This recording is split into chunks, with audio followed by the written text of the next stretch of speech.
My name is Mark. This is Zen Talk. The topic is Zen Training. So, this is a discussion about the paths of Zen training. And this is typically the paths that you'll find in the Western American Zen systems. They may be slightly different in other countries, and I cannot speak about Japan, but they are somewhat similar. So generally speaking, there are two paths, the monastic and the layman. A person may be curious about Zen, typically from books or videos they watch, and come to a Zen temple, it's called a Zen center sometimes, to sit zazen and stay around for the talks from the teacher. And that is the most common typical case. Most Zen centers encourage the new student to make a commitment to the path. Lay ordained students are often leading informal tea time talks and performing a lot of the center functions. And that is to indicate to the new person that there is a rank and status indicated with the level of commitment to the center as well as to the path of Zen. The question then comes to, what of those who don't wish to make a commitment to either of these paths? And the answer is that it depends on the Zen center. Sometimes the center is fine with people coming, sitting zazen, and listening to the talks, and never making a commitment. Other times, they will approach the person after a while and inform them that they either have to make a commitment or move on. All right, so let's say somebody is interested in lay ordination. Typically, a new person will take lay ordination. This is simply a formal commitment made by the person to study the path of Zen. It is also joining an elite club, that of the Zen Center, where the lay ordained student is then invited to initiate studies and other functions that are not open to the public at large. Typically, the lay ordained person will have to purchase or make meditation robes in the style directed by the Zen Center and the holy ornaments such as the rokasu. Zen naming may or may not happen at this time.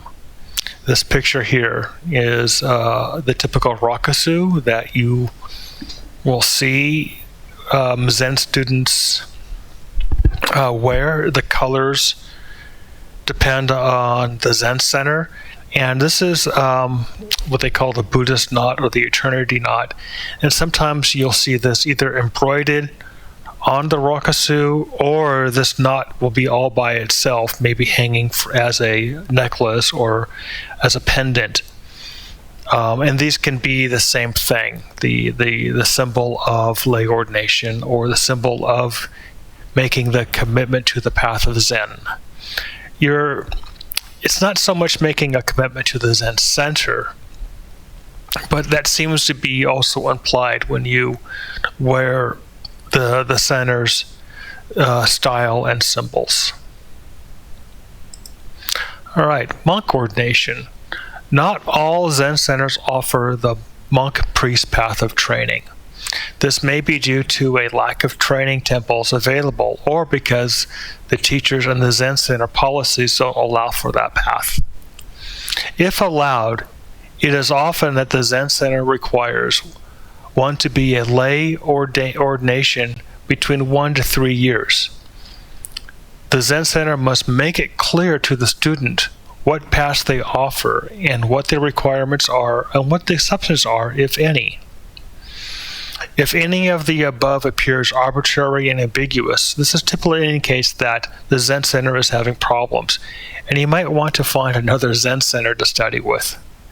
So, it is true, there are Zen centers and Zen organizations that do not have any monk or priest paths of training.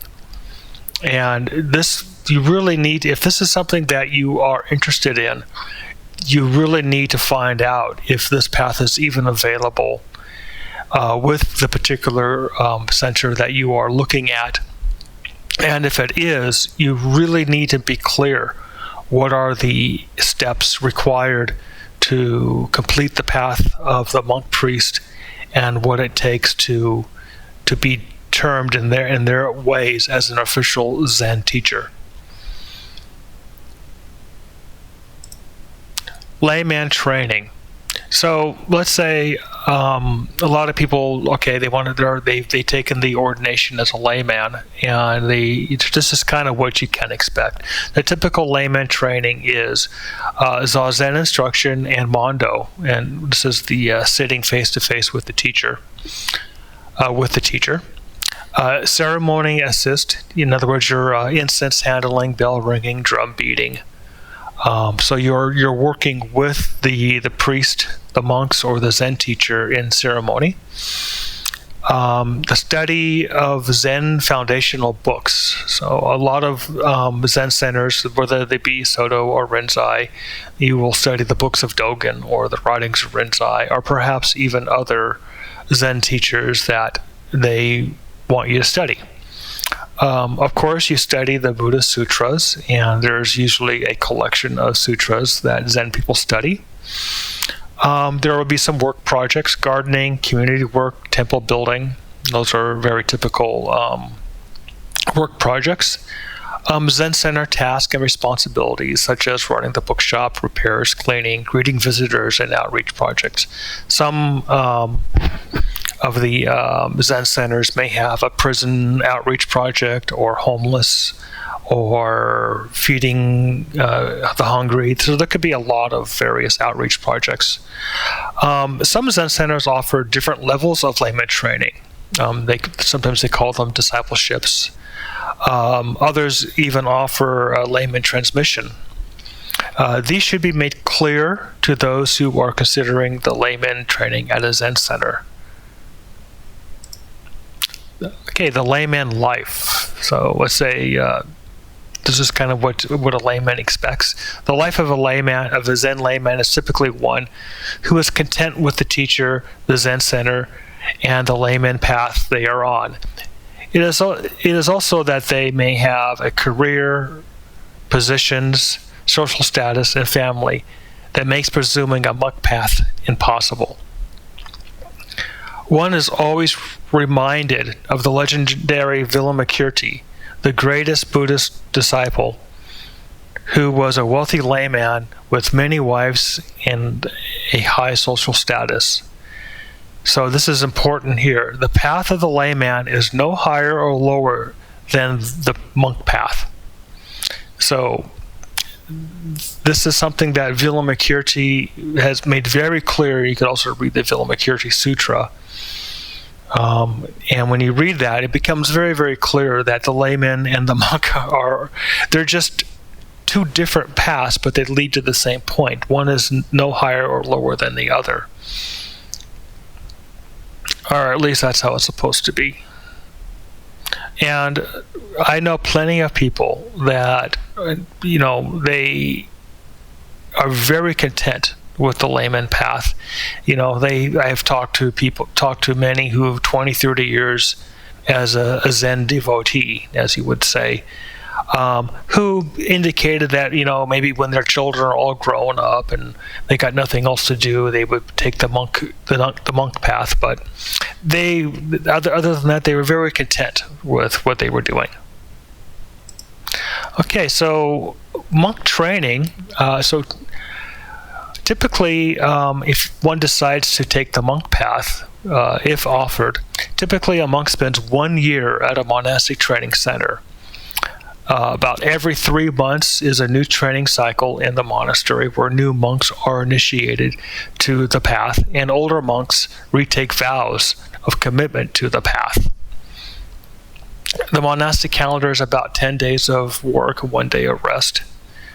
Monks are required to attend Zazen classes, lectures, and learn the various ceremonies that are performed every day. Monks also learn how to properly attire themselves, keep up a temple, and the expected mannerisms and behavior while on temple grounds. Once training is completed, a monk then goes through the lineage transmission, training, and becomes a fully transmitted priest for the Zen organization. So, if there is no temple for the monk to go to, then they may be kept at the monastery to further their studies and help train new monks. There may be many roles of responsibility in a temple, such as you would find in any school. You got the principal, what they call the abbot, the cook, the disciplinarian, the scheduler, and the groundskeeper. Other roles may be added as needed or retired. And these names that I have put here would be called different things at different monasteries. And sometimes they're just kept in the English name here. Often is the case, a monk, once completes training, is not kept on if they have no temple to go to, simply because there's no space for the monk and no positions open in the monastery for them. The monk then becomes a monk at large and may petition another temple or Zen centers if they have any open position. Or maybe they find a benefactor and build a new temple. So there's no, once you become a monk, this is not you just can't expect to be taken care of. Oh, now I became a monk and I'm now a complete dependent on these people or on the organization or on the temple. That is something that has been greatly debated by the training centers as to what happens when people kind of behave like that they expect to be taken care of, like a child. So this is pretty much the monastic life. Okay, some pitfalls and failures. Everything I have talked about to this point is more of an idealistic than the actual and the reality of what happens or what can happen. In my own Zen Path story that I will talk about later in later videos, I was with a Zen center that did not have a training temple to send monks to, and there are specific reasons why that happened.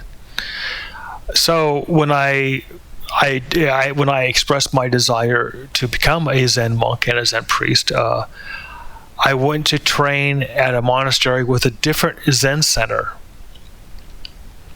And I was treated as an outsider and ostracized, expelled.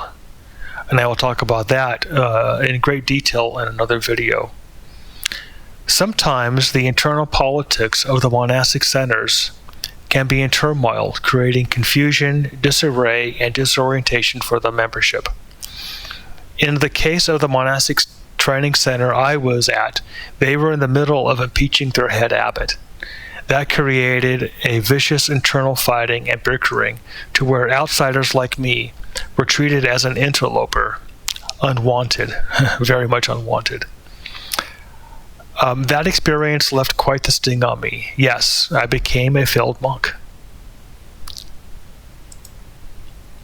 However, my story is not the normal. There is success and happiness. Though my attempts at monastic training ended up in disaster, this is not the case for many others.